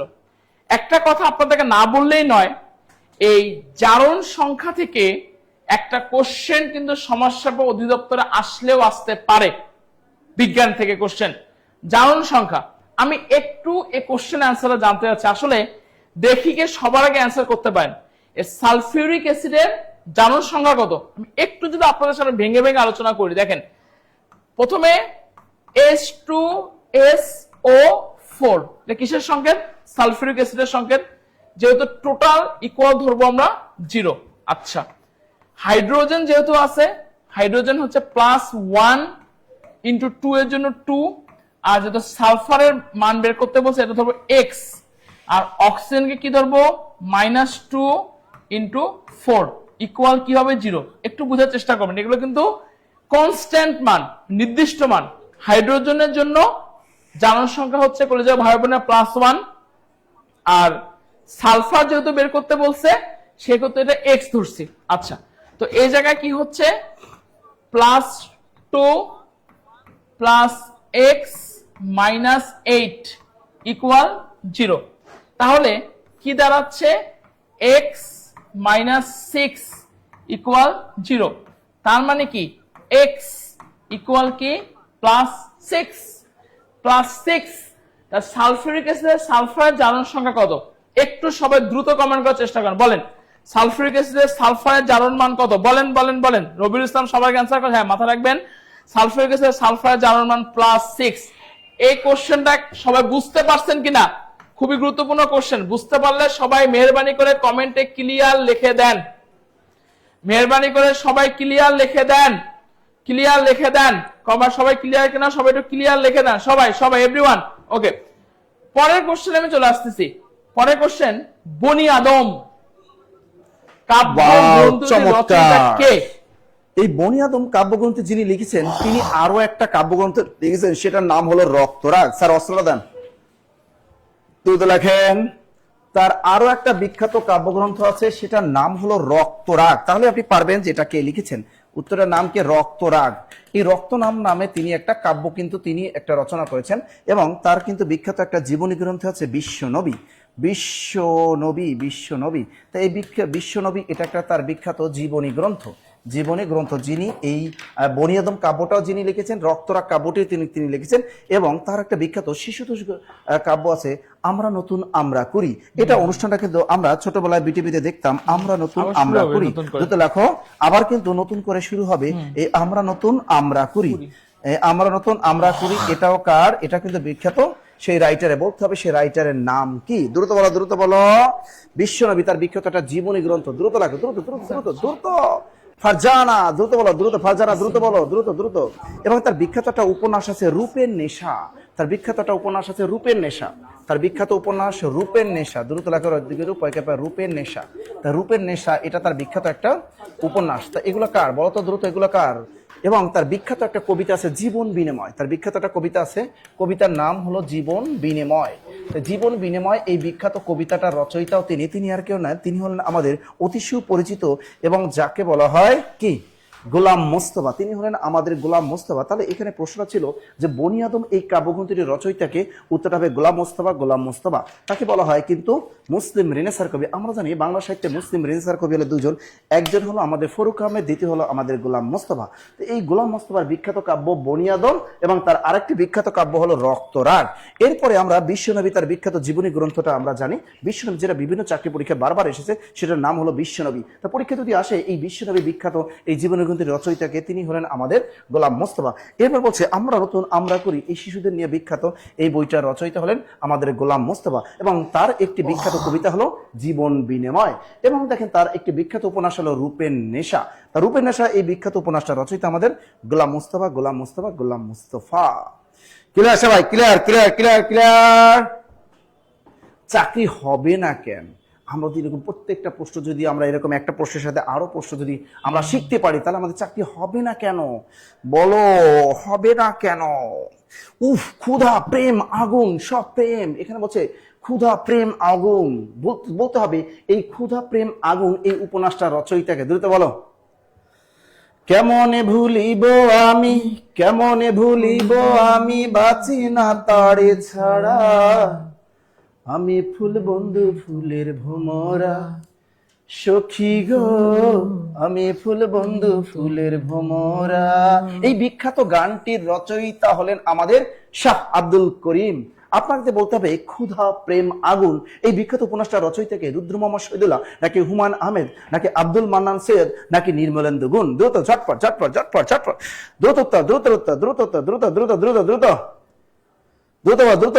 তার বিখ্যাত একটা গল্প আছে সত্যের মতো বদমাস, যিনি এটা লিখেছেন তার বিখ্যাত একটা উপন্যাস আছে সত্যের মতো বদমাস। দ্রুত লেখো, সত্যের মতো বদমাস, সত্যের মতো বদমাস। দ্রুত বলেন। এখন পারার কথা, এখন পারার কথা। অনেকে বলছে স্যার সোনিয়া বলছেন গ গ গ, অনেকে বলছেন একজন হুমায়ুন আহমেদ। আরে না, হুমায়ুন আহমেদ হবে কেন? হুমায়ুন আহমেদ কোনো হওয়ার কথাই না। দ্রুত হলো, এটা তার বিখ্যাত গল্প, তার বিখ্যাত একটা ছদ্মনাম আছে তার, অশোক সৈয়দ।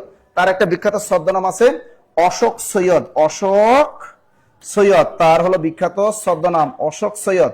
অশোক সৈয়দ এটা কি? এটা হলো এই রাইটারের বিখ্যাত ছদ্মনাম। আর সত্যের মতো বদমাস তার, এটা হলো তার বিখ্যাত গল্প। দ্রুত বলো, দ্রুত বলো।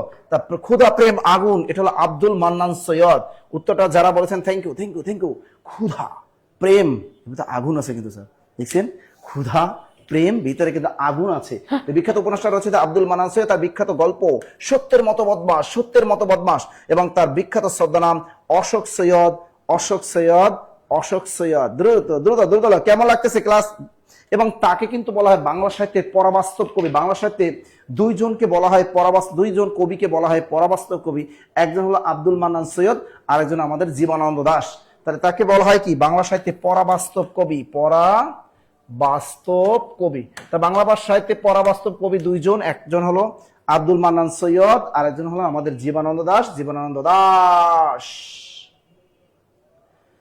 মানুষের রক্তের পিএইচ কত? এটা হলো পাপ্পু স্যারের প্রশ্ন। আপনারা দ্রুত লেখক, দ্রুত দ্রুত দ্রুত দ্রুত দ্রুত। একজনকে নায়ক মান্না, দ্রুত লেখা, দ্রুত দ্রুত দ্রুত দ্রুত। স্যার এটা একটু ফাটাই দেন, দ্রুত ফাটাই দেন, দ্রুত দ্রুত দ্রুত। আচ্ছা ওকে, কলেজে ভাই বোনের অলরেডি মিতিকা মির্জা চলে আসছে আমাদের সাথে। ওকে, পরের কোশ্চেন কি আছে? মানুষের রক্তের পিএইচ কত? খুবই গুরুত্বপূর্ণ একটা কোশ্চেন, দেখি কি অ্যান্সার করতে পারেন। মানুষের রক্তের পিএইচ কত? আমরা জানি পিএইচ মানে কি কোনো কিছুর মানে আমাদের হাইড্রোজেন আয়নের ঋণাত্মক যে লগারিদম, সেই ঋণাত্মক লগারিদমকে আমরা পিএইচ বলতেছি। তো এখন স্পেসিফিক একটা আমাদের কম্পাউন্ডের নাম হচ্ছে রক্ত, ব্লাডের রক্তের পিএইচটা কত সেটা আমাদের এখানে জানতে হয়েছে। খুবই গুরুত্বপূর্ণ একটা কোশ্চেন, অনেকবার কিন্তু পরীক্ষার মাধ্যমে আসছিল কোশ্চেনটা, কিন্তু আমাদের 15তম শিক্ষক নিবন্ধনে আসছিল, প্রাইমারি সহকারী শিক্ষকে আসছিল, কারিগরি শিক্ষা অধিদপ্তর 2024-এ আসছিল। 4টা অপশন দেওয়া আছে, 7.0, 7.2, 7.4 নাকি 7.6। করে যাও ভাই বোন একটু কমেন্ট করার চেষ্টা করেন। মানুষের রক্তে পিএইচ কত দেখি কে সব। আমার মনে হয় সবার আগে অ্যান্সার করছে নিশাত সুলতানা, শামিমা হাসান, সাফা। ওকে, সবাই একটু কমেন্ট করার চেষ্টা করেন। মানুষের রক্তের পিএইচ কত? খুবই গুরুত্বপূর্ণ কোশ্চেন মিতিকা মির্জা। তো অবশ্যই মাথায়, মানুষের রক্তের পিএইচ হচ্ছে 7.4। আবার রিপিট করতেছি, এগুলো কিছু কিছু ইনফরমেশন আছে একেবারে ঠোঁটের কিনারায় রাখতে হয়। মানুষের রক্তের পিএইচ কত? সবাই একটা কমেন্ট করে জানিয়ে দেন। মানুষের রক্তের পিএইচ হলো 7.4। মানুষের রক্তের পিএইচ কত? 7.4। অ্যান্সার হচ্ছে গ। আমি পরবর্তী কোশ্চেনে চলে আসতেছি। 21 নম্বর কোশ্চেনটা দেন, খুবই গুরুত্বপূর্ণ। টেস্টিং সল্ট, টেস্টিং সল্টের রাসায়নিক নাম কি? খুবই গুরুত্বপূর্ণ কোশ্চেন। একটু কথা যদি বলি, আর প্রশ্ন করতে পারেন স্যার টেস্টিং সল্ট কি? সাধারণত টেস্টিং সল্ট এমন একটা লবণ যেটা দিয়ে সাধারণত খাবারকে সুস্বাদু করা হয়। দেখবেন যে অনেক সময় আমরা কি করি, আমরা লুডুস যে বাজার থেকে কিনি, বাজারের মধ্যে টেস্টিং সল্ট দেওয়া থাকে। অনেক সময় টেস্টিং সল্টটা কিন্তু মানবদেহের জন্য খুবই ক্ষতিকর। এখানে এই টেস্টিং সল্টের কেমিক্যাল নামটা কি? আমাকে এই কোশ্চেনটা আসলে পরীক্ষার মধ্যে আমাকে জানতে চাইছে। টেস্টিং সল্টের রাসায়নিক নাম কি? এখানে 4টা অপশন আমাদের এখানে দেওয়া আছে। ক নম্বর অপশন কি দেওয়া আছে কলিজার ভাই বোনেরা? Sodium chloride. আমি একটু যদি আপনাদের সামনে আলোচনা করি, ক নম্বর অপশন কি দেওয়া আছে? Sodium chloride. এই সোডিয়াম ক্লোরাইড কিসের সংকেত? কেউ কি বলতে পারবেন? সাধারণ খাবার লবণের সংকেত হচ্ছে সোডিয়াম ক্লোরাইড। আমি আবার রিপিট করতেছি কলিজার ভাই বোনেরা, এই যে সোডিয়াম ক্লোরাইড, এটা কিসের সংকেত বলছি? সাধারণ খাবারের লবণটা, আমরা যে লবণটা খাই সে লবণের সংকেত হচ্ছে sodium chloride. Sodium carbonate, sodium stearate নাকি সোডিয়াম গ্লুটামেট, এর মধ্যে 4টার মধ্যে আসলে কোনটা হবে টেস্টিং সল্টের রাসায়নিক নাম? খুবই গুরুত্বপূর্ণ কোশ্চেন, অনেকবার পরীক্ষার মধ্যে আসছিল। দেখি কে কমেন্ট করতে পারেন সঠিক আনসারটা। বলেন কোনটি টেস্টিং সল্টের রাসায়নিক? বলেন, সবাই আনসার করেন। বলেন টেস্টিং সল্টের দেখি কে সবার আগে আনসার করতে পারেন। টেস্টিং সল্টের রাসায়নিক নাম কি? Sodium chloride, sodium carbonate. ধন্যবাদ নীরব মনকে, ধন্যবাদ মৃত্তিকা মেজাকে, সবার আগে আপনি আনসার করছেন। অবশ্যই মাথায়, টেস্টিং সল্টের রাসায়নিক নাম হচ্ছে সোডিয়াম গ্লুটামেট। আবার রিপিট করতেছি, টেস্টিং সল্টের রাসায়নিক নাম কি? সবাই কমেন্ট করে জানিয়ে দেন তো। Sodium glutamate. সোডিয়াম গ্লুটামেট হচ্ছে টেস্টিং সল্টের রাসায়নিক নাম। ওকে, পরে 22 নম্বর কোশ্চেন আমি চলে আসছি, খুবই গুরুত্বপূর্ণ কোশ্চেন। মানুষের দর্শনানুভূতির দর্শনযোগ অনুভূতিকে সন্ধি বিচ্ছেদ করে আমরা দর্শন অনুভূতি পাচ্ছি। তো এর স্থায়িত্ব কাল কত?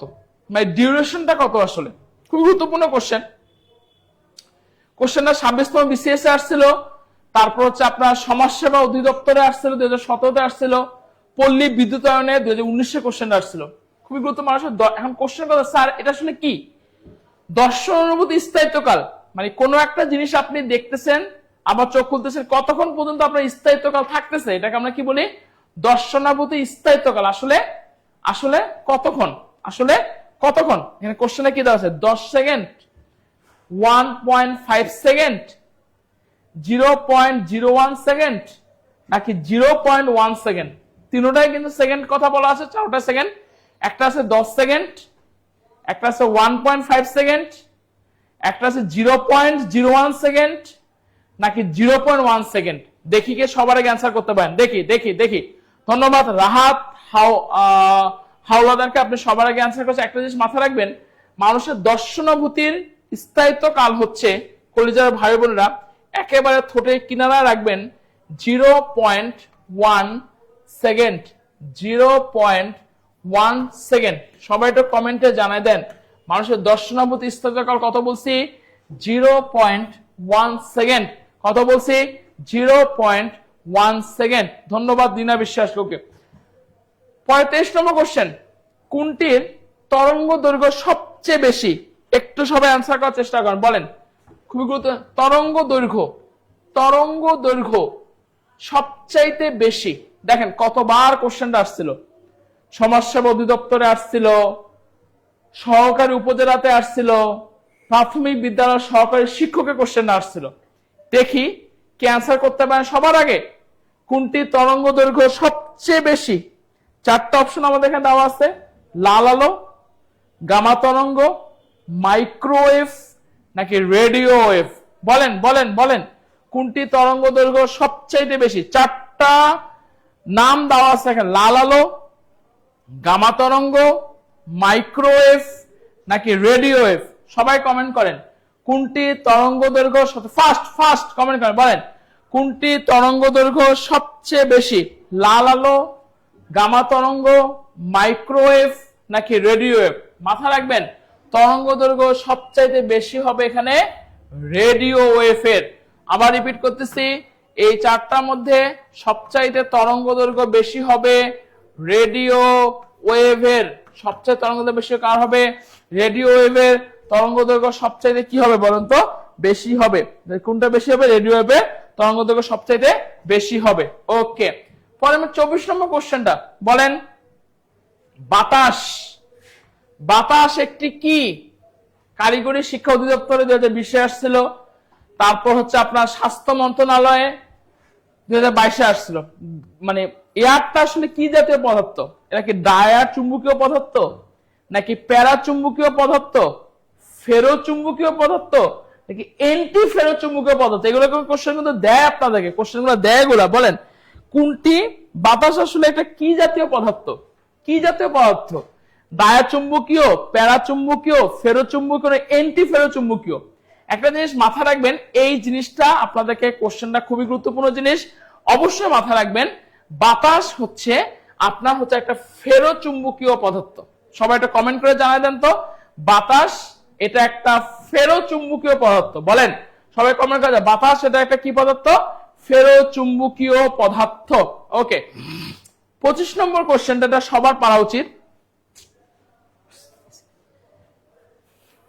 পরের কোশ্চেন দেখেন, সংকর ধাতু পিতলের উপাদান কি? বলেন সংকর ধাতু পিতল যে আমাদের আছে, বলেন সংকর ধাতু পিতলের উপাদান কি? সবাই কমেন্ট করে জানেন যে সংকর ধাতু পিতল তো আমরা চিনি, তাই না? পিতল তো আমরা চিনি, পিতল যে পিতলের গ্লাস, পিতলের প্লেট যে আমরা দেখতে পারি, সেই পিতলটা কিন্তু একটা সংকর ধাতু। সংকর ধাতু মানে কি? একের বেশি ধাতু কম্বিনেশন হয়ে যে একটা জিনিস তৈরি করে সেটাকে আমরা সংকর ধাতু বলতেছি, তাই তো? এই পিতলের উপাদানগুলো কি কি? পিতল দুটো জিনিস আছে, দেখেন কোথায় কোথায় আসছে। 39তম BCS আসছিল, সিভিল সার্জনের কার্যালয়ে 2018-তে আসছিল, খাদ্য অধিদপ্তরে 2023-এ আসছিল, কর অঞ্চল রাজশাহীতে 2024-এ কোশ্চেনটা আসছিল। সবাই একটু কমেন্ট করে জানাই দেন।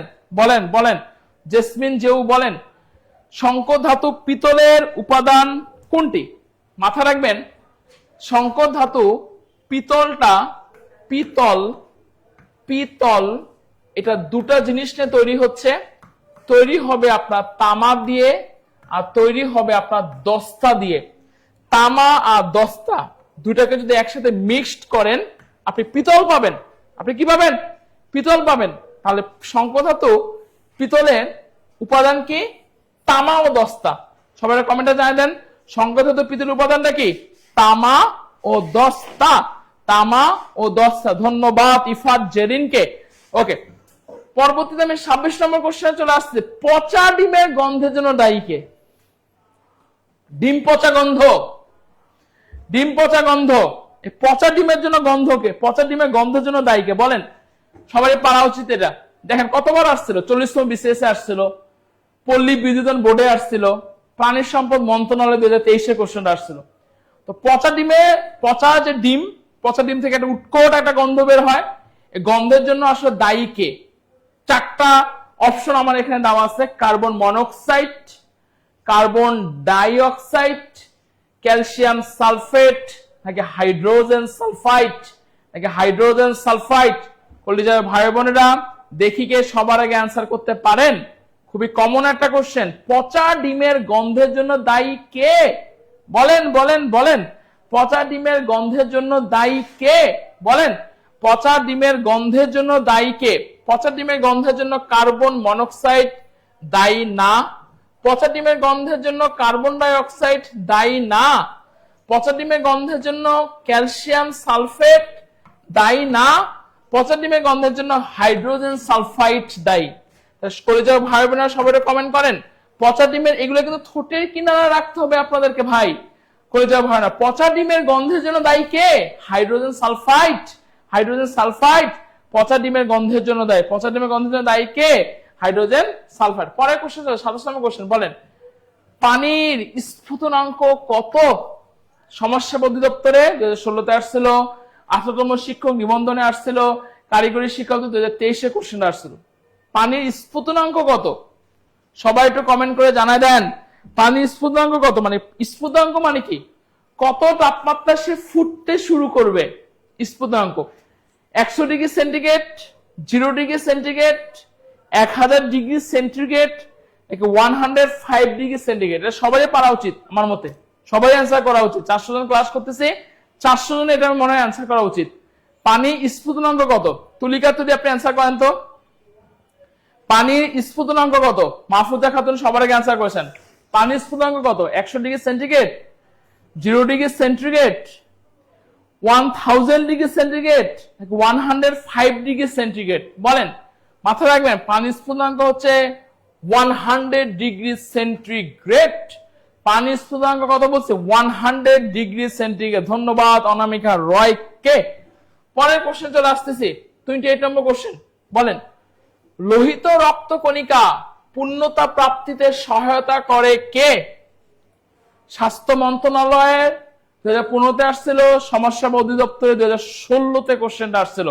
সবাই অ্যান্সার করার চেষ্টা। লোহিত রক্তকণিকা পূর্ণতা প্রাপ্তিতে, মানে অনেক সময় দেখবেন যে আমাদের শরীরের মধ্যে আমরা জানি রক্তের 3টা কণিকা আছে, লোহিত রক্তকণিকা, শ্বেত রক্তকণিকা এবং অনুচক্রিকা।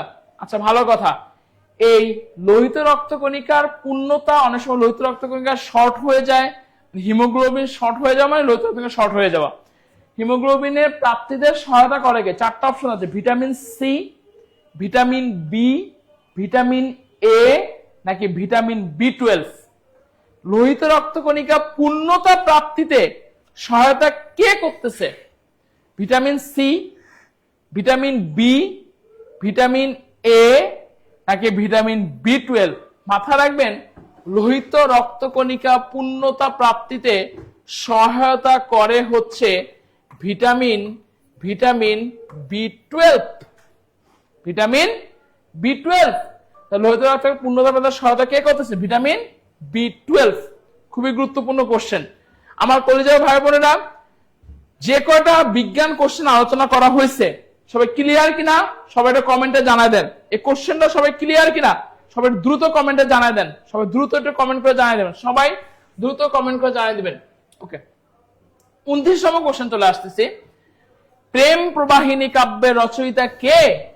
প্রেম প্রবাহিনী, এটা আপনার না। এত প্রেম ছিল তোমারই বুকে, না স্যার? আচ্ছা, চমৎকার প্রশ্ন। এই প্রেম, তার একটা বিখ্যাত কাব্য আছে স্বপ্ন দর্শন, বঙ্গ সুন্দরী, শারদা মঙ্গল। দ্রুত লেখো স্বপ্ন দর্শন। কি লিখতেছি আমরা? স্বপ্ন দর্শন, স্বপ্ন দর্শন। দ্রুত লেখো। আর তার একটা বিখ্যাত আছে শারদা মঙ্গল। দ্রুত বলো। তাহলে এই যে প্রেম প্রবাহিনী, এই প্রেম প্রবাহিনী কাব্যটি কার? তার বিখ্যাত যে এই কাব্যটা যিনি লিখেছেন তিনি স্বপ্ন দর্শন কাব্যও লিখেছেন এবং শারদা মঙ্গল কাব্যও লিখেছেন। তিনি কে? তিনি কে? দ্রুত বলেন, তিনি কে?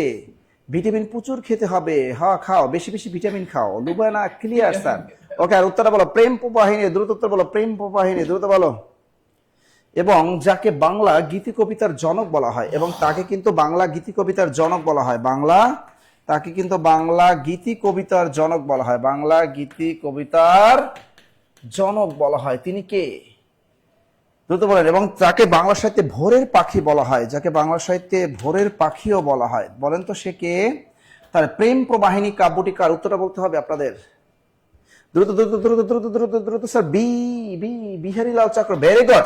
এবার দেখো, প্রেম প্রবাহিনী এই বিখ্যাত কাব্যটি আমাদের বিহারীলাল চক্রবর্তী, তার অন্য কাব্য হলো স্বপ্ন দর্শন, আর একটা হলো শারদা মঙ্গল। এই আধুনিক যুগের কাব্য কিন্তু এই শারদা মঙ্গল, যে কাব্যটি রচয়িতা বিহারীলাল চক্রবর্তী, এবং তাকে বলা হয় বাংলা গীতি কবিতার জনক বলা হয় কিন্তু এই বিহারীলাল চক্রবর্তীকে।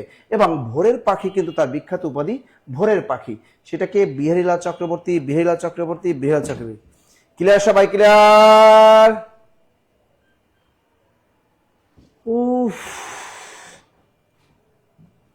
পরের প্রশ্ন দেখি। জয়গুণ, ওয়াও, চমৎকার একটা প্রশ্ন। জয়গুণ কোন উপন্যাসের চরিত্র? জননী, সূর্যদিগল বাড়ি, নাকি সারেং বউ, নাকি হাজার বছর ধরে? দ্রুত উত্তরটা করতে হবে এখানে। এই জয়গুণ কোন উপন্যাসের চরিত্র? শুধু জয়গুণ না, এর সাথে আরো আছে মাইমুন। মাইমুন এই কোন উপন্যাসের চরিত্র? দ্রুত বলো। আরো একটা উপন্যাস আছে হাসু, আরো একটা চরিত্র আছে, তাহলে হাসু, জয়গুণ, মাইমুন, এটা কোন উপন্যাসের চরিত্র? দ্রুত বলো, কোন উপন্যাসের চরিত্র? কোন উপন্যাসের চরিত্র? দ্রুত বলতে হবে, দ্রুত বলতে হবে। তানজিলা তিনি বলছেন, ইরফানুল্লাহ ফেক তিনি বলছেন খ, খ সূর্য দিগল বাড়ি, সূর্য দিগল বাড়ি, অনেকে বলেছেন সূর্য দিগল বাড়ি। দেখে আর কি কি বলে উত্তর, প্রেম প্রবাহিনী বিরল চক্র। দ্রুত বলো, দ্রুত দ্রুত দ্রুত দ্রুত। তিনি কিন্তু আমাদের যে তিনি এই জিনিস, এই উপন্যাসটা কে লিখেছেন বলতে হবে। তিনি কিন্তু একটা বিখ্যাত অভিধান লিখছেন, সমকালীন বাংলা ভাষার অভিধান লিখে রাখেন, সমকালীন বাংলা ভাষার অভিধান, পরীক্ষা আসে কিন্তু, সমকালীন বাংলা ভাষার অভিধান, সমকালীন বাংলা ভাষার অভিধান। এই বিখ্যাত অভিধানটার রচয়িতা কে? দ্রুত বলো, কে রচয়িতাকে? রচয়িতার নাম বলতে হবে। আবু ইসহাক, আমাদের শাহাদাত রাকিব তিনি বলছেন তিনি আর কেউ নন, তিনি আমাদের সুপরিচিত আবু ইসহাক। আবু ইসহাক, আবু ইসহাকের নামটা যখনই মনে আসে, তার বিখ্যাত গল্পের নাম মনে আসে, সেটা হলো যোগ। এই যোগ বিখ্যাত গল্পটিকার আবু ইসহাকের তার বিখ্যাত একটা কিন্তু কি আছে, গল্প আছে, যোগ। দ্রুত বলো, দ্রুত দ্রুত। এবং তার কিন্তু আরো বিখ্যাত উপন্যাস আছে, পদ্মার পলিদ্বীপ। কি একটা উপন্যাস আছে, পদ্মার পলিদ্বীপ, পদ্মার পলিদ্বীপ, এটাও তার কিন্তু বিখ্যাত একটা উপন্যাস, পদ্মার উপদ্বীপ। এবং তার একটা বিখ্যাত গোয়েন্দা উপন্যাস আছে, জাল। এই জাল একটা বিখ্যাত উপন্যাস, এটা বলা হয় গোয়েন্দা উপন্যাস, ভেরি ভেরি ইম্পর্টেন্ট। গোয়েন্দা উপন্যাস অনেকবার জব পরীক্ষায় এটা আসছে কিন্তু, জাল এই বিখ্যাত তার একটা গোয়েন্দা উপন্যাস হলো জাল। তো জাল বিখ্যাত গোয়েন্দা উপন্যাসটার রচয়িতাকে আবু ইসহাক। পদ্মার পলিদ্বীপ এটাও তার বিখ্যাত একটা উপন্যাস। তো পদ্মার, এটাও অনেকবার জব পরীক্ষা আসছে যে পদ্মার পলিদ্বীপ এই উপন্যাসটির রচয়িতাকে আমাদের আবু ইসহাক। এবং এই জয়গুণ এটা হলো সূর্য দিগল বাড়ি এই বিখ্যাত উপন্যাসের চরিত্র। এবং এই সূর্য দিগল বাড়ির উপন্যাসের বিখ্যাত চরিত্র হলো জয়গুণ, মাইমুন এবং হাসু, এবং হাসু। আর আমরা জানি জননী উপন্যাসটি রচয়িতা শওকত ওসমান, এবং এই জয়নামে আরো একজন লিখেছেন, তিনি হলেন আমাদের মানিক বন্দ্যোপাধ্যায়, মানিক বন্দ্যোপাধ্যায়। আর সারেং বউ, এটা কার? সারেং বউ কার বলতে পারবেন? সারেং বউ উপন্যাসটি কার লাগা? সারেং বউ স্যার, জাল গোয়েন্দা উপন্যাস, জাল গোয়েন্দা উপন্যাস। দ্রুত দ্রুত দ্রুত দ্রুত। আমাদের খেলা দেখতে হবে না, ক্ষুধা লাগছে না, তাড়াতাড়ি বলতে হবে, তাড়াতাড়ি তাড়াতাড়ি বলতে হবে। এবার দেখি স্যার, ওই কাগজটা দেন তো স্যার, অস্ত্রটা দেন। খেয়াল করেন, খেয়াল করেন, দেখেন এত পারেন কেমনে। যারা আমাদের যে কোনো কোর্সে ভর্তি হয়েছেন, দেখেন আপনারা অনেক ভালোই পারেন। যারা বিশেষ কোর্সে ভর্তি হয়েছেন তারা এগুলো পারেন, টাস টাস পারেন। 10 থেকে 20 গ্রেডের কোর্সে ভর্তি হয়েছেন তারা পারেন, নিবন্ধন কোর্সে যারা ভর্তি হয়েছেন তারা টাস টাস জবাব দিতেছে। যারা আমাদের এখানে নতুন আছেন, আপনারা যারা ফ্রি ক্লাসগুলো দেখতেছে, দেখেন অন্যরা কিন্তু টাস টাস জবাব দেয়। কারা জবাব দেয়? যারা আমাদের বিভিন্ন কোর্সে ভর্তি হয়েছে, কারণ তাদের কোর্সে আমি এগুলো পড়িয়েছি। সমাজসেবা ব্যাজে কিন্তু আজকে আমি অনেক সাহিত্য পড়েছি মধ্যযুগের। সুতরাং সমাজসেবা কোর্সে আপনারা 650 টাকা দিয়ে কিন্তু এই যে দেখেন সুন্দর মতো বইও ফ্রি পাচ্ছেন। জব মেডিসিনে ভর্তি হলে কিন্তু বই ফ্রি পাওয়া যায়, মাত্র 650 টাকা দিলেই আপনি কিন্তু সমাজসেবা কোর্সে ভর্তি হতে পারবেন, আপনি নিবন্ধনে কোর্সে ভর্তি হতে পারবেন। জব মেডিসিনে যে কোনো একটা কোর্সে ভর্তি হলেই আপনি কিন্তু করতে পারেন। আমি আবার বলি, যদি আপনি বিসিএস কোর্সে ইচ্ছা থাকে, আপনি যদি 52তম অথবা 51তম বিসিএস ইচ্ছা থাকে, তাহলে আপনি আমাদের সাথে যোগাযোগ করে মাত্র 4000 টাকায় বই সহ ভর্তি হতে পারবেন। আপনি মনে করেন 10 থেকে স্যার 20তম গ্রেডের একটা যে কোনো চাকরি নেন, 6 মাসের ভিতরে আপনার চাকরি পাবেন, সরকারি চাকরি পাবেন। এই জন্য আপনাকে ব্যয় করতে হবে মাত্র 1550 টাকা। এবং এক্ষেত্রে বই খাতা সবই আমরা দিয়ে দেবো। স্যার আমার সমাজসেবাটা দরকার, ইউনিয়ন সমাজকর্মী দেওয়ার, সমাজসেবা যদি দরকার অথবা ইউনিয়ন সমাজকর্মী যদি দরকার, হ্যাঁ আপনার ইউনিয়ন সমাজকর্মী আছে, ইউনিয়ন সমাজকর্মী এটা যদি আপনাদের দরকার হয়, তাহলে এই কোর্সটা করতে পারেন মাত্র একদম বই সহ 650 টাকা, সবচেয়ে হট এখন চলতেছে। এবং আপনি যদি মনে করেন স্যার আমি নিবন্ধনে ভর্তি হব, আমি নিবন্ধনে ভর্তি হব, স্যার জেনারেল পার্টে আপনি কিন্তু নিবন্ধনে ভর্তি হতে পারবেন মাত্র 1250 টাকা। দেখছেন, একদম বই সহ। এবং নিবন্ধনে আপনি যদি সাবজেক্টিভে যদি ভর্তি হন, সাবজেক্টিভ, তাহলে আপনি 1250 টাকার ভিতরে কমপ্লিট হয়ে যাবে। এবার যদি আপনি মনে করেন স্যার আপনি যদি প্রাইমারি অ্যাডভান্স কোর্সে ভর্তি হন, প্রাইমারি অ্যাডভান্স কোর্সে ভর্তি হলো আপনি মাত্র 1550 টাকা দিয়ে ভর্তি হতে পারেন। স্যার আমি এই জন্য আপনাদের কোন নাম্বার স্যার যোগাযোগ করবো, আমি আপনাদেরকে সময় দিব। আপনারা কি করবেন, আপনারা আপনাদের প্রথম পি লিখবেন, পাপ্পু স্যারের নাম, প্রথমে পি লিখে আপনার ফোন নাম্বার 019 এরকম একটা ফোন নাম্বার লিখে দিবেন। হ্যাঁ, তাহলে আপনারা এই অফারগুলোতে ভর্তি হতে পারবেন। তাই যারা আমাদের কোর্সে ভর্তি হতে চান, এখানে আপনার সবগুলোই পরীক্ষা হবে, এক্সাম হবে, বইগুলো একদম ফ্রি পাবেন। তাদেরকে বলবো আপনারা কমেন্টে এখানে আপনারা কি করবেন, আপনারা পি লিখে আপনি ফোন নাম্বারটা লিখে দেন। পি লিখে সুন্দর মতো পি লিখে ফোন নাম্বারটা লিখে দেন, একটু দ্রুত পি লিখে ফোন নাম্বারটা দিয়ে দেন, দ্রুত দ্রুত দ্রুত আপনার কমেন্ট বক্সে আমাদের প্রতিনিধি আপনার কাছে দিয়ে দিবে। ওকে ওকে, দ্রুত দ্রুত দ্রুত। আপনি শুধু পি লিখে ফোন নাম্বারটা দিলেই হবে। তাহলে আপনি আমাদের কোর্সে ডিসকাউন্টে কিন্তু ভর্তি হতে পারবেন। আর সমাজসেবা বইটা কিন্তু আজকে যারা এই সমাজসেবা কোর্সে ভর্তি হবেন 650 টাকা দিয়ে ভর্তি হবে। সমাজসেবা ইউনিয়ন সংস্কৃতি বইটা আপনি একদম সুন্দরবনের মাধ্যমে আপনি একদম পেয়ে যাবেন আপনার হাতে। তাহলে এই যে বইটা, এই বইটা পেয়ে যাবেন কিন্তু সবাই। স্যার আমরা আপনাকে স্যার কোনটা, আপনি যদি সরাসরি কল দিতে চান 01901519501 এই নাম্বারে হটলাইনে আপনারা কল দিবেন, অথবা 0203। আর এখানে একটা গুগল ফর্ম আছে, গুগল ফর্মটা পূরণ করে দিবেন অবশ্যই অবশ্যই অবশ্যই অবশ্যই অবশ্যই। ওকে, জীবনে আপনার লাইফটা চেঞ্জ হয়ে যেতে পারে। আমাদের একজন দেখেন, যদি লাইফটা আপনার চেঞ্জ হয়ে যাবে যদি আপনি একটা কোর্স করেন। জব মেডিসিন দেখবেন প্রত্যেকটা স্যার আপনাদের ডেডিকেশন দিয়ে আপনাদের ক্লাসগুলো নিচ্ছে এবং আপনাদের হ্যান্ডআউটগুলো দিচ্ছে, আপনাদের বই দিচ্ছে, কিন্তু আপনারা কাজ হলো আপনাদের শুধু একটু পড়াশোনা করা। আপনি লেগে থাকবেন, অবশ্যই পাবেন। আজকে আমাদের সর্বোচ্চ শেয়ারকারী মেনশনকারীর নাম আমি ঘোষণা করব, যারা সমাজসেবা বই আজকে ফ্রি বই বিজয়ী হয়েছেন তাদের।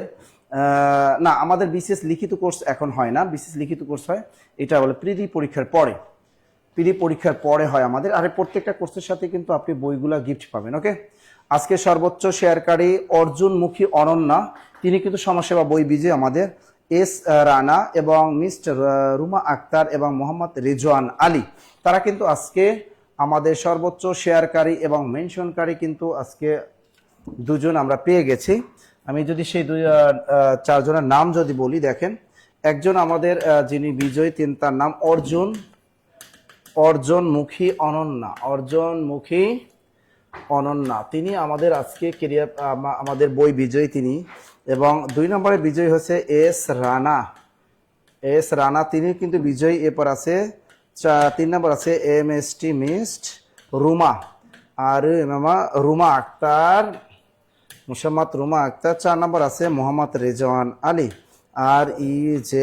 REZWANALI আলী। তারপরে সবাই আপনারা কি করবেন, 01901519501 এই নাম্বারে নাম ঠিকানা দিয়ে দিবেন। ক্লিয়ার সবাই? ওরে ভাই, স্পেনের জন্য দোয়া করে তোমার লাভ নাই, আর্জেন্টিনা কাপ নিবে, এখানে আর বলার কি আছে, এটা তো সবাই জানে। গোল না হলেও হবে।